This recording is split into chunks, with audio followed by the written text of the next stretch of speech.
her book tour. Before the break, we were talking a little bit about going on the journey, accepting the challenge of dropping into some of those deep feelings that some of us are unprepared to deal with, we feel like. Maybe don't want to, we're resistant, we're frightened, we don't know what it means. Kris, tell us a little bit about your personal journey, when you first really dropped into the process of grief, because some of the stories in the book are so amazing, where you literally lay on the floor, writhing in the pain, feeling like you just want to die. Yeah.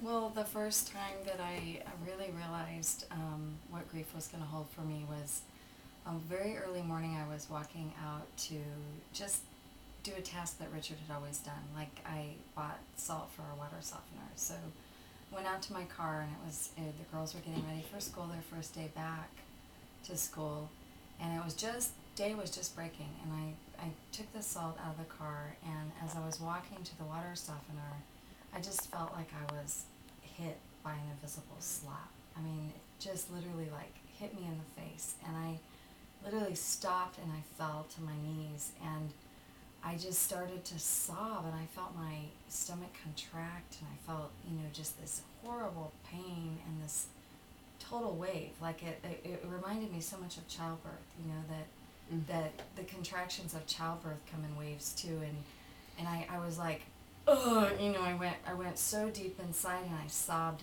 hard for several minutes, and then I, took a very deep breath, and I stood up and I went about my task. And I think that I realized, that moment that was grief. That was true grief. That was what I was going to be doing, and I didn't know how often or when or how often it would hit me, but that's the way it would come. And, I looked at it like, wow, this reminds me of childbirth. I must be in labor. Yeah. And for folks out there listening, right, who feel like, oh my God, I can't do this, please just take it away. Talk a little bit about those times, particularly the times that you actually connected with Richard on the other side. It's not like that you've ever said, there's joy in grief per se, but there were blessings along the way that Definitely. I really would love for you to illuminate and talk about, because sometimes you just need something to hang on to. Absolutely. Well, one of the things that Richard and I had always talked about, was we would say to each other, do you think if something happened to each other, would we find a way to speak together?